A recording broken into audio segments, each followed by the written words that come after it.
Hi everyone, இந்த வீடியோவில் James Joyce எழுதின த டெட் அப்படிங்கிற ஷார்ட் ஸ்டோரியோடைய சம்மரி பார்க்க போகிறோம். அதுக்கு முன்னாடி நம்ம சேனலை சப்ஸ்கிரைப் பண்ணிடுங்க.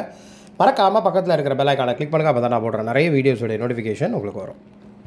James Augustine Aloysius Joyce. So James Joyce இவருடைய நேம். இவர் வந்து 2 February 1882 13 January 1941 வரைக்கும் வாழ்ந்த ஃபேமஸ் ஐரிஷ் நாவலிஸ்ட், போயட், அப்புறம் லிட்ரரி கிரிட்டிக்கும் கூட.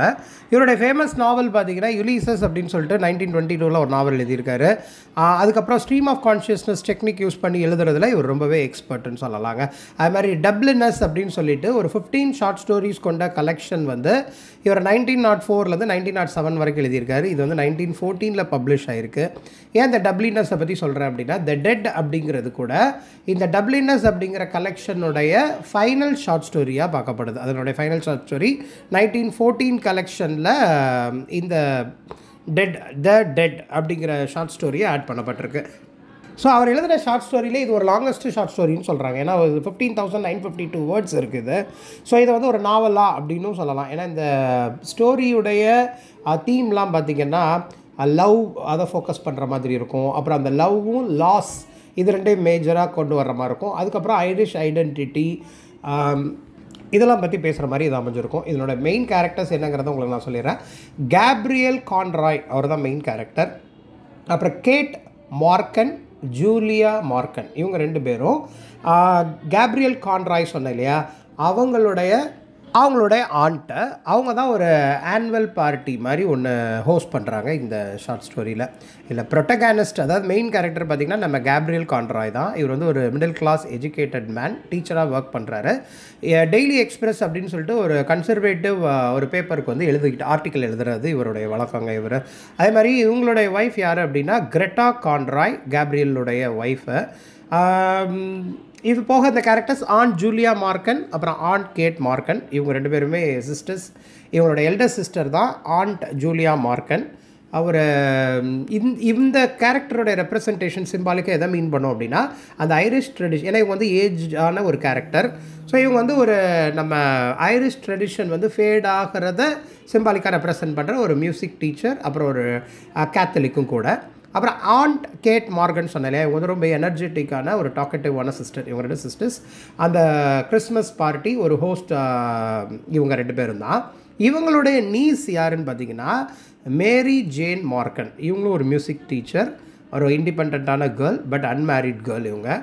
அப்புறம் இந்த யங் கேர்ள் எதை ரெப்ரசன்ட் பண்ணும் சிம்பாலிக்கா அப்படின்னு பார்த்தீங்க அப்படின்னா, நம்ம ஐரிஷ் யங்கர் ஜெனரேஷன், அது குறிப்பாக விமன், அவங்களோட எஜுகேஷன், அவங்களுடைய ஒப்பீனியன்லாம் எப்படி இருக்குங்கிறத ரெப்ரசன்ட் பண்ணுற மாதிரி 2 டிஃப்ரெண்ட் செட் ஆஃப், ஒரு ஓல்டு செட் ஆஃப் ஜெனரேஷன், அப்புறம் யங் ஜெனரேஷன் பாயிண்ட் ஆஃப் வியூவில் அப்படிங்கிற மாதிரி காட்டியிருப்பாங்க.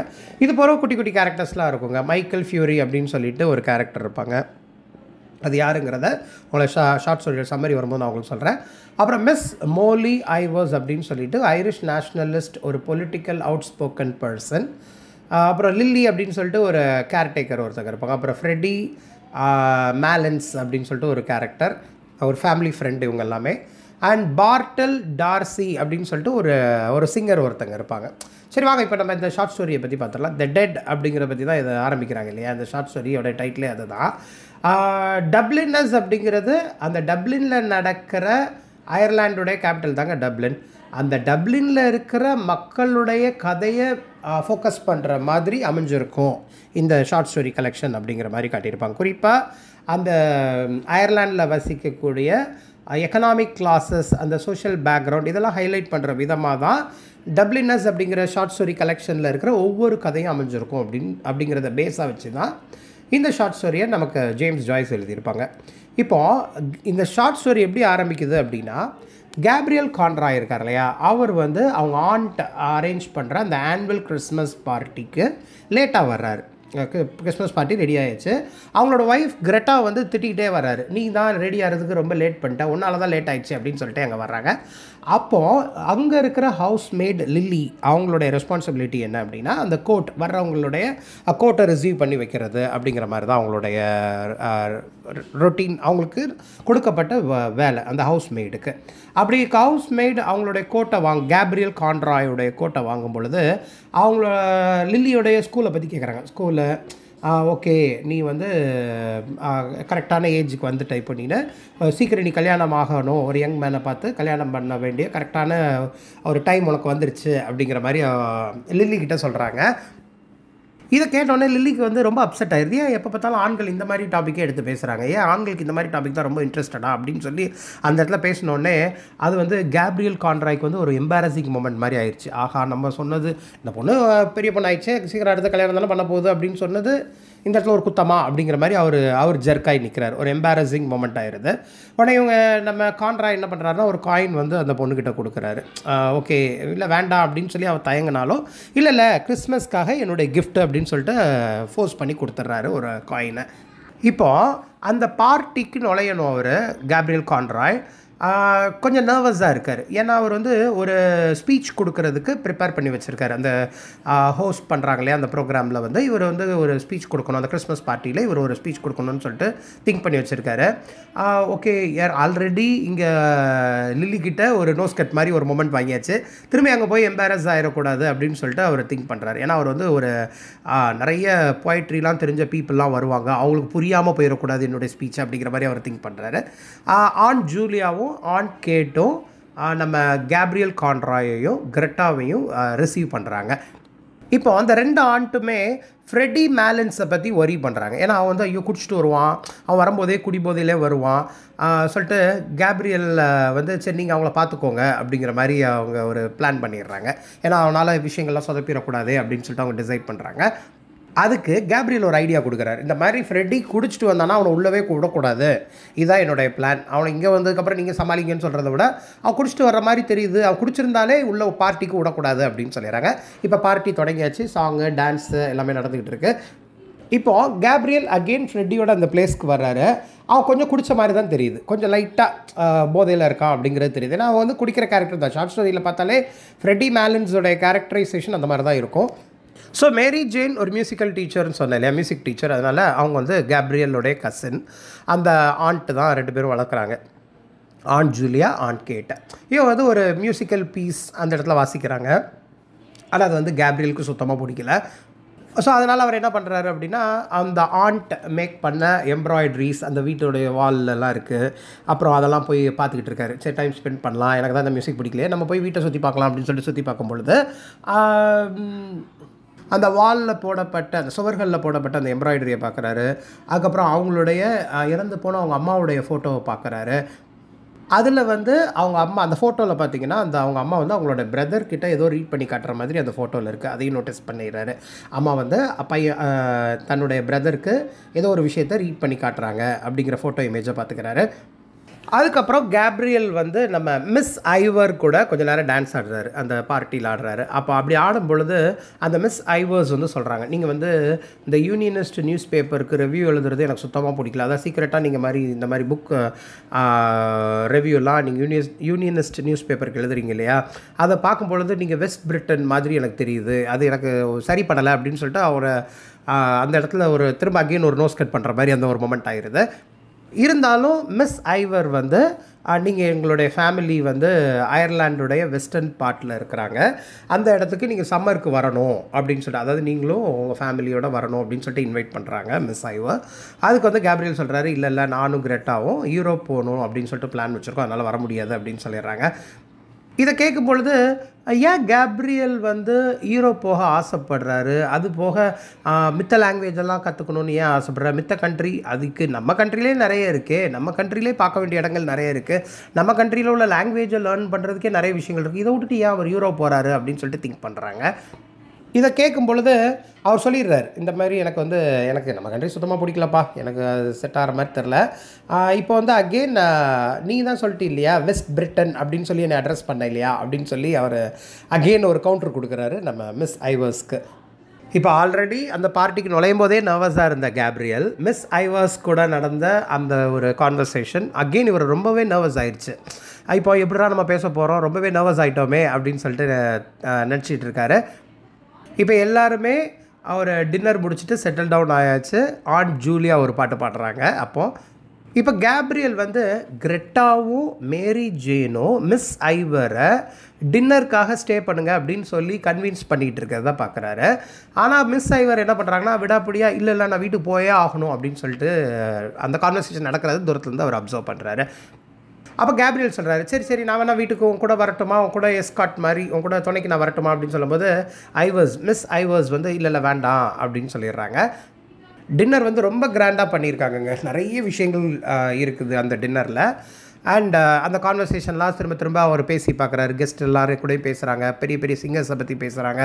அப்புறம் அங்கே இருக்கிற மொனாஸ்ட்ரீஸ், அங்கே இருக்கிற மாங்ஸ், அவங்களுடைய ரொட்டீனை பற்றிலாம் பேசி முடிக்கிறாங்க அந்த கான்வர்சேஷனில்.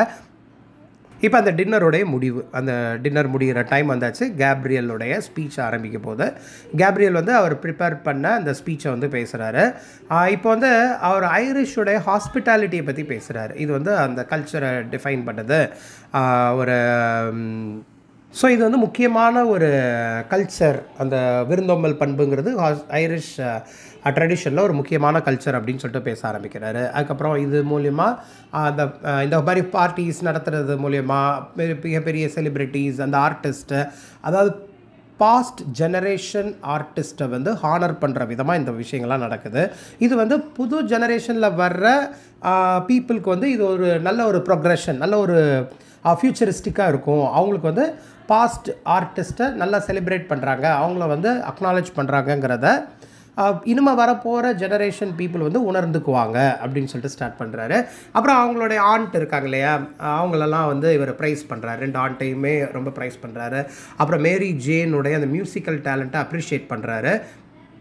இப்போ அப்படியே அந்த ஸ்பீச் வந்து கன்க்ளூடிங் பார்ட்டுக்கு வருது. என்ன அப்படின்னா ஒரு கோரஸ் சாங் மாதிரி பாடுறாங்க எல்லாருமே. எல்லாம் நல்லா கிளாப்ஸ் பண்ணுறாங்க, இவர் நல்லா பேசிடுறாரு. For they are jolly good fellows அப்படின்னு சொல்லிட்டு ஒரு கோரஸ் சாங் மாதிரி எல்லாரும் அதனோட அந்த பார்ட்டியை முடிக்கிறாங்க. அப்படி கொஞ்சம் கொஞ்சமாக அந்த பார்ட்டி வந்து முடிவுக்கு வருது.